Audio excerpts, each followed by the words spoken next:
નમસ્કાર મિત્રો, આજે આપણે અનગઢની મોહણી મેલડીના ઇતિહાસની વાત કરીશું.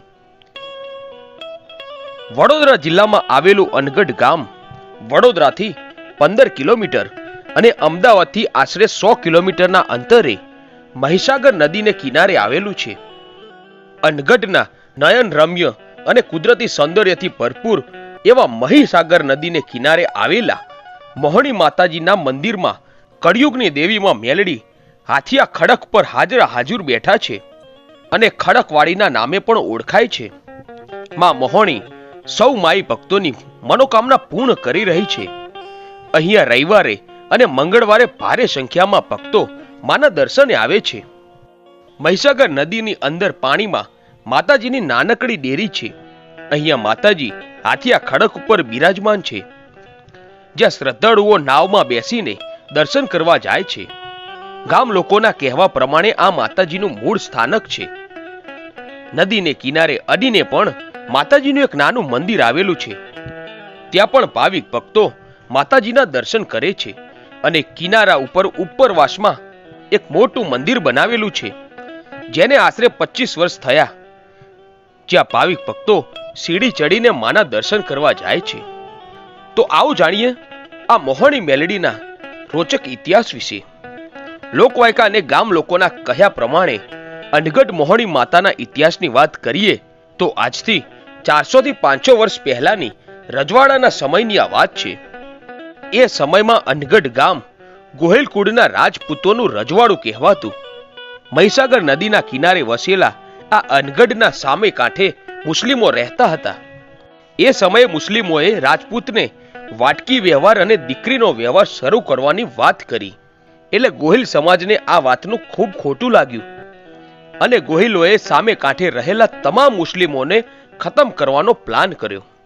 પછી સામે કાંઠે રહેતા મુસ્લિમ ભાઈઓને આમંત્રણ આપ્યું અને તેમને આ કાંઠે લાવવા માટે ગોહિલોએ એમના માણસોને નાવ લઈને મોકલ્યા.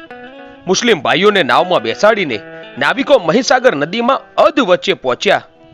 ત્યાં તો પ્લાન પ્રમાણે બધા નાવિકો પોતપોતાની નાવમાંથી પાણીમાં કૂદી પડ્યા અને ભાગી ગયા.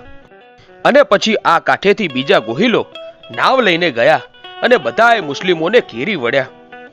બધાએ મુસ્લિમોને તલવારના ઘા ઝીકીને બધા જ મુસ્લિમોને ખતમ કરી દીધા.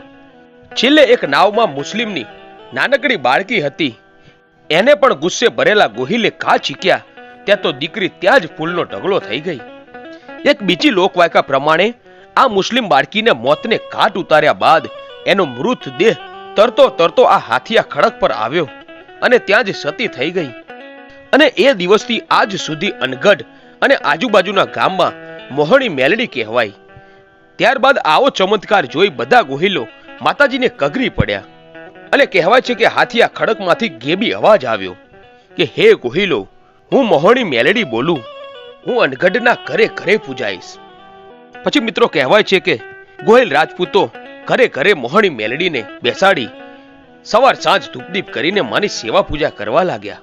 મિત્રો દર વર્ષે અનગઢ ગામના માણસો મોહણી માતાના નિવેદ કરે છે અને માં મોહણી સૌની રક્ષા કરે છે. મિત્રો માં મેલડીને પરચા પૂરીને એમનો મહિમા વધારવો હશે એટલે માં મેલડી આવી લીલાઓ કરે છે, જેથી ભક્તોની માં ઉપર અતૂટ શ્રદ્ધા બંધાયેલી રહે. હાલમાં દૂર દૂરથી ભક્તો માતાજીના દર્શને આવે છે અને આનંદ અનુભવે છે.